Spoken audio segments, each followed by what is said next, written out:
राजस्थान में हुआ विधानसभा उपचुनाव। जी हां, खबर राजस्थान के जयपुर जिले के सोडाला से है, जहां 14 अप्रैल को राजस्थान राज्य में विधानसभा उपचुनाव में केंद्रीय सुरक्षा बल तैनात करने हेतु 12 जिलों में छाबड़ा कस्बा में उपद्रवियों द्वारा दुकानों को प्रशासन की सहायता से लूटने व जलाने के संबंध में आज भाजपा प्रदेश अध्यक्ष डॉक्टर सतीश पूनिया के नेतृत्व में राष्ट्रीय मंत्री डॉक्टर अलका सिंह गुर्जर, पूर्व प्रदेश अध्यक्ष अरुण चतुर्वेदी, प्रदेश मंत्री जितेंद्र गोठावला व पूर्व विधायक ज्ञानदेव आहूजा ने राजभवन पहुंचकर राज्यपाल को ज्ञापन दिया। देखें सोडाला से नीना वर्मा की यह रिपोर्ट।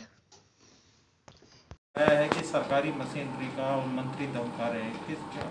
प्रदेश में 3 उपचुनाव हैं और कांग्रेस के द्वारा सरकारी मशीनरी का दुरुपयोग करने के साथ साथ इनके जो मंत्री हैं, चाहे वो खान मंत्री हो या दूसरे मंत्री, खान मंत्री तो विशेषतया राजसमंद में जाकर जो माइन ओनर्स हैं उनकी मीटिंग ले रहे हैं और उन्हें धमका रहे हैं। इसका उदाहरण है कि एक व्यक्ति ने 2 दिन पहले ही भाजपा के पक्ष में मतदान की अपील की थी। उनको इतना प्रताड़ित किया कि तीसरे दिन वो कांग्रेस के पक्ष में बोलने लगे और उन्होंने कहा कि मुझे बहुत प्रताड़ित किया जा रहा है, इसलिए मुझे इस तरह की बोलना पड़ रहा है। तो ये निश्चित रूप से लोकतंत्र का गला घोटने वाली बात है। सारे मंत्रिमंडल वहाँ बैठा हुआ है, आम जनता को डराया धमकाया जा रहा है। सरकारी मशीनरी के साथ साथ सरकारी जो कर्मचारी हैं उनको ट्रांसफरों की धमकी दी जा रही है।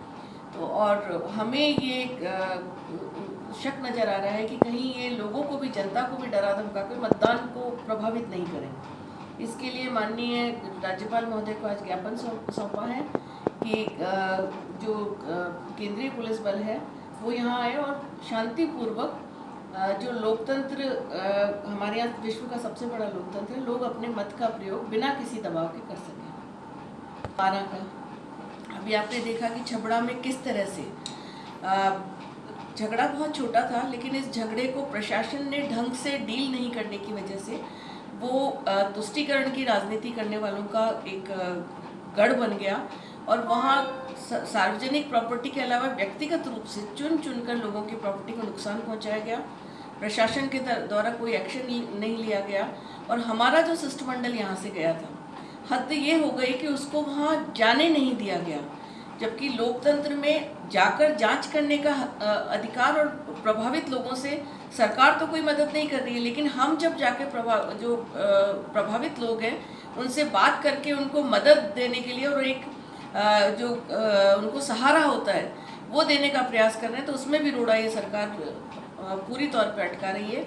इन 2 चीज़ों का हम आज ज्ञापन माननीय राज्यपाल महोदय को देकर आए हैं और उनसे कहा है कि वो संज्ञान ले 12 के मामले में भी, और ये शांतिपूर्वक बिना दबाव के मतदान हो जाए, इसके लिए भी वो अगर हस्तक्षेप करेंगे तो निश्चित रूप से राजस्थान के लिए हित में होगा। तौर पर जो राजस्थान सरकार की हालत है, यहाँ के मंत्री डराने धमकाने का काम कर रहे हैं, कर्मचारी ट्रांसफ़र की धमकी दे रहे हैं और उच्च अधिकारी ने यहाँ तक कह दिया कई जगह तो चुनाव निकलने दो, उसके बाद देखना क्या होता है। सीधी दादागिरी पर ये सरकार उतर आई है। इनको लगने लगा है कि तीनों उपचुनाव ये लोग हार रहे हैं, इसलिए जनता को प्रभावित करने के लिए सुजानगढ़ में भी हमारे यहाँ पर VIP एंट्री से कुछ ऐसे लोग घुसे, असामाजिक तत्व, उन्होंने जाकर कार्यक्रम के अंदर उपद्रव किया और वहाँ पर झगड़ा करने का प्रयास किया।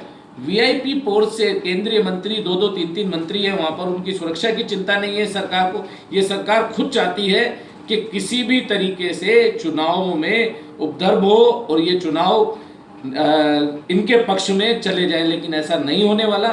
ये चुनाव जनता मन बना चुकी है। तीनों उपचुनावों भारी मतों से भारतीय जनता पार्टी जीत कर आएगी।